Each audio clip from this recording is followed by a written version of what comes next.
고물가로 자영업자들의 위기가 커지고 있습니다. 너무너무 비싸니까 이걸 사야 되나 말아야 되나, 저것도 사야 되나 말아야 되나. We will make America great again.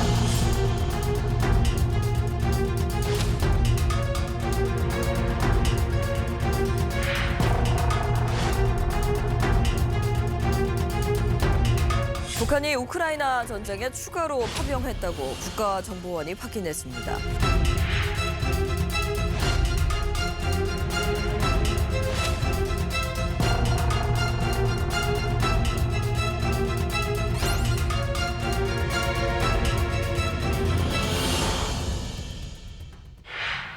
야, 저도 이게 보다 보니까 대통령이란 자리가 참 책임이 많고 해야 할 일이 많구나 하는 생각을 하게 되는데요. 네. 사실 지금 보셨지만 사실 우리나라 경제가 지금 상당히 문제가 많잖아요. 여러 가지가 우리 경제 암담합니다. 전문가 우리 슈카 계신데 자영업 어렵습니다. 자영업 자영업 어려워요. 어렵죠. 자영업도 나가서 뭐 어렵고. 하려니. 그렇죠. 자영업자 폐업하는 분들이 진짜 많다고 하는데 얼마나 돼요 요새 얼마나? 자영업자 폐업률 이런 거. 아까 나왔지만 역대 최대입니다. 역대 최대. 역대 최대. 물가는 오르는데 더 네. 팔리지는 않고 뭐 그러면 당연히 임대료도 오르고 모든 게 오르는데 매출이 안 늘면 폐업하는 거죠.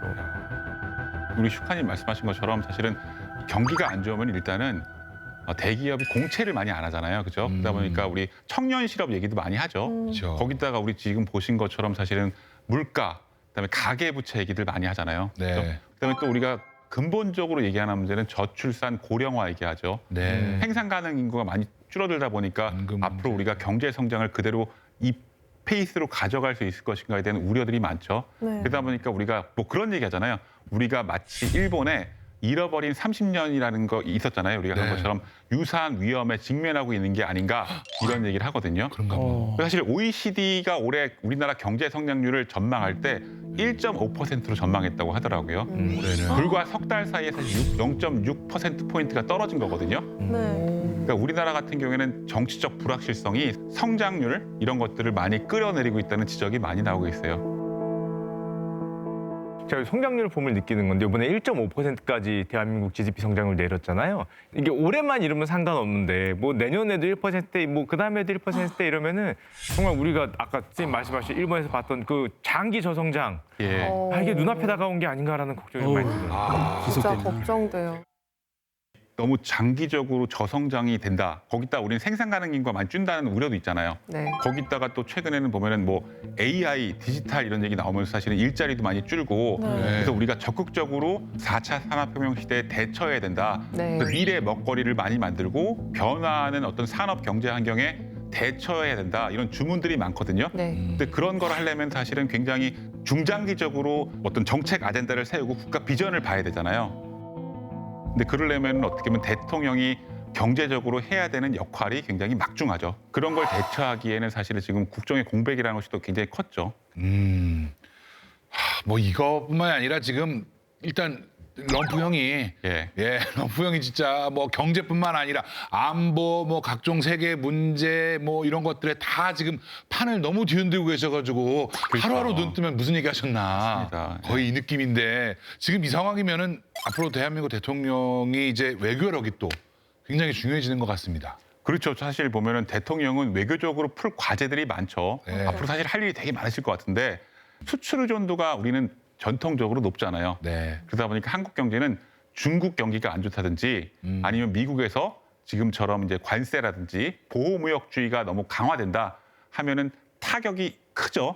그 다음에 또 보면 우리가 미중 패권 경쟁 얘기하거든요. 네. 그럼 우리는 미국과 중국 가운데서 우리가 어떤 역할을 모색해야 되잖아요. 적극적으로. 세우든.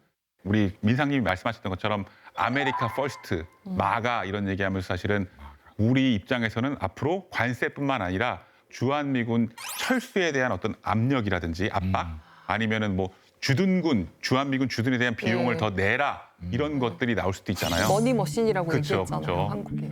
If I were there now, they'd be paying us $10 billion a year. And you know what? They'd be happy to do it. It's a money machine. 그래서 아까 관세도 얘기했지만 앞으로 어떻게 반도체 시장에서 한국의 경쟁력을 올릴 것인가 하면서 경제 안보 얘기도 많았어요. 네. 그다음에 또 보면은 우리 남북 관계도 풀어야 되잖아요. 우리 아직 맞아요. 북핵 위기가 완전히 해결된 게 아니잖아요. 네. 그렇죠? 사실 이럴 때 사실 대통령께서 딱 나서가지고 한미 동맹의 가치, 한미 동맹이라는 것이 단순히 우리만의 이익이 아니라 네. 미국에도 굉장히 중요한 이익이 있다. 이런 것들을 좀 인식시켜 주시다든지 이런 것들이면 좋겠죠. 근데 최근에 보면은 미국에서 중요한 인사가 우리 주변 국가들을 방문할 때 한국을 이게 패싱하고 갔다는 말도 있었거든요.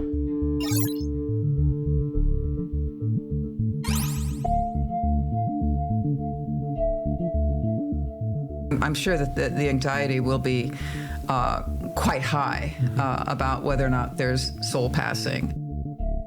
안 왔어요? 유발 하라리는 왔다 갔는데 미국 인사는 안 왔다 갔어요. 방문 반드시 해야 되는데. 미국 입장에서 생각한다면은 사실은 여기 지금 국정에 공백이 불안하다. 있을 때는 사실 또 그런 얘기들이 나올 수도 있겠죠. 그런 것처럼 대통령이 해야 될 일이 안보, 외교안보적으로 상당히 많죠. 그렇죠? 적극적으로 우리 대통령이 그런 리더십 역량을 발휘해서 네. 국제사회에서 다른 중견국이라든지 우리 이웃 국가들과 좀 협력해가지고 우리나라의 외교적인 입지를 좀 넓히고 한국의 어떤 영향력 이런 것들을 좀 적극적으로 늘려서 외교적인 어떤 활로를 좀 모색할 필요가 있지 않을까? 뭐 그런 생각합니다. 거기에요, 쌤. 아까 앞서서 잠깐 말씀하셨지만 남북한 관계 말씀하셨잖아요. 최근 들어 우리 쌤과 함께 수업할 때 남북한 관계가 지금 최악의 상황이다라는 얘기를 굉장히 많이 들었었거든요. 근데 이런 상황에서 북한은 또 러시아랑 엄청 밀접돼 그렇죠. 있는 상황이고 그러면은 앞으로 대통령이 북한과의 문제에서는 어떻게 해결을 해 나가야 하는지 그것도 걱정이 돼요. 그렇죠. 사실은 보면은 최근에 러시아와 우크라이나 전쟁이 있었고요. 그게 굉장히 우리에게 큰 충격을 줬죠. 네. 전쟁이 굉장히 오랫동안 지속하고 있잖아요. 근데 우리 입장에서는 러시아와 우크라이나 전쟁을 강 건너 불구경하듯이 볼 수 없는 게 사실은 북한이 러시아에 파병을 했죠. 북한군 입장에서는 우크라이나 전장에 가서 전쟁을 한다는 게 실전 경험을 쌓을 수 있는 거잖아요. 그렇죠? 그다음에 또 그거에 대한 경제적 대가를 또 네. 러시아가 북한에 제공할 수도 있잖아요. 맞습니다. 이럴 때 이렇게 다층적인 얘기가 있을 때 대한민국 헌법 66조에 보면은 대통령의 그 역할이 있어요. 한반도의 평화, 그다음에 여러 가지 역할을 위해서 대통령이 주도적인 역할을 해야 된다. 대통령은 그런 것들을 망각하지 말고 초심을 기억하면서 남북관계 해소라든지 평화 통일을 위해서 노력을 하셔야죠. 이건 뭐 많은 나라들에서 심각한 문제인 것 같은데 한국도 그렇고 미국도 이 분위기 너무 심각한 것 같아요. 심해요, 수준이. 네. 이거 어떻게 사회의 갈등 봉합을 일단 가능할지부터 한번 살펴봐야 될 건데 가능할까요? 이게 사실은 되게 풀기 어려운 과제 같아요. 이게 계속해서 이런 문제가 나오는데 이런 갈등을 잘 풀어야 되는 게 정치인들의 역할이고 그 정치인들 중에서 사실 우리 눈에 가장 잘 들어오는 사람이 대통령이잖아요. 그렇잖아요.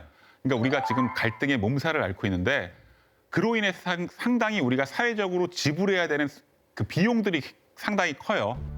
그래서 여기 보시면은 우리나라가 지난 30년 동안 우리 사회의 갈등 비용이 우리 30년 동안 2,327조 원이나 들었다는 게 나와 있어요. 갈등 비용?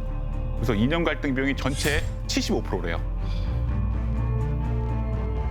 이만큼 정치 갈등이나 이념 갈등, 사회 갈등이 단순히 정치 사회 영역에 머무르는 것이 아니라 경제적으로도 굉장히 큰 비용이 있다.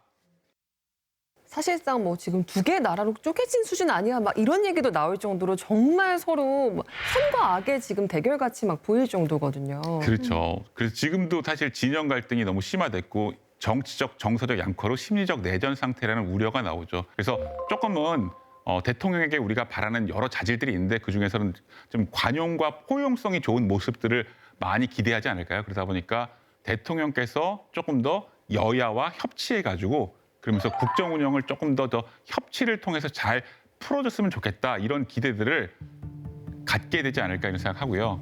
국민들로 하여금 정치에 대한 신뢰, 이어서 대통령에 대한 지지율도 초반에만 높은 게 아니라 계속 올라가는 대통령도 우리가 한 번은 만나야 되지 않을까요? 네. 정말 행복한 대통령을 만나고 싶습니다. 정말. 그렇죠. 지난해 겨울부터 지금 봄이 지나고 있는데 아직까지 대한민국은 참 많이 아파요. 정치적인 갈등도 있었고 우리 항공기 참사 또 믿을 수 없는 산불도 나서 정말 큰 아픔을 겪고 있는데요. 우리가 정말 과거를 성찰하고 미래로 좀 희망적으로 나아가기 위해서 이 시점에 대한민국 대통령에게 가장 필요한 건 뭘까요? 일단은 머릿속으로 떠오르는 생각은 너무 많은데요. 지금은 사실은 너무 정치적으로 큰 위기 상황이잖아요. 그러니까 대통령은 정치인으로서 조금은 이걸 어떻게 위기를 극복할 것인가에 대한 어떤 해결책을 좀 제시할 수 있어야 될 것 같아요. 어떤 현안에 있어서 0에서 10까지의 어떤 그 선택지가 있다고 할 때 0하고 10 이렇게 하면은 예를 들면 0과 1 이렇게 하면 만날 수가 없잖아요. 너무 흑백 논리예요. 우리가 예를 들면 3에서도 만날 수 있고 아니면 7에서도 만날 수 있어요. 이렇게 흑백 논리가 아니라 너와 내가 생각이 좀 다른데 조금은 가운데서 만날 수 있는 여지를 가지고 정치를 하면은 좀 되지 않을까요? 너는 맞고 나는 틀리다는 게 아니라 조금 더 유연하게 협치하는 모습, 타협하는 모습들을 많이 보여주면 우리 일반 국민들이나 유권자들도 저렇게 정치하면은 뭔가 더 달라지는구나 이런 생각을 하지 않을까요? 결국 우리나라 대통령이 포용성 있게 상대와의 타협점을 잘 찾는 것, 그걸 가장 잘하는 사람이 된다면은 우리 정치가 다시 복원될 수 있을 것이고, 그러면 아까 나왔던 이런 갈등 비용들이 많이 좀 내려가서 이런 비용들을 더 좋은 생산적인 영역에 많이 쓸 수 있지 않을까요? 우리 신인도도 더 많이 올라가고 그렇죠? 네, 맞습니다. 예. 사실 올해가 대한민국 광복 80주년이거든요. 사실 뜻깊은 해입니다. 과거 우리 역사를 보면은 우리 국민들이 서로 미워하고 갈등하고 싸울 때보다는 파이팅 함께하고 조금 더 관용과 포용성이 빛날 때 국가적 위기나 국난도 잘 극복했던 것 같아요. 그러니까 어떻게 보면 그것이 우리나라 대통령이 생각해야 될 어떤 포인트가 아닐까 생각이 들고요. 앞으로 우리나라 대통령도 국민이 맡긴 권한을 사실은 5년이잖아요. 짧게 위임받은 거거든요. 그러니까 그런 권한을 무겁고 책임감, 막중하게 느끼면서 책임감을 보다 느끼면서 그래서 우리 대통령이 우리 대한민국의 미래를 위해서 오늘보다 조금 내일이 더 나은 그런 내일이 더 빛날 수 있게 해주는 그런 리더가 되셨으면 좋겠습니다.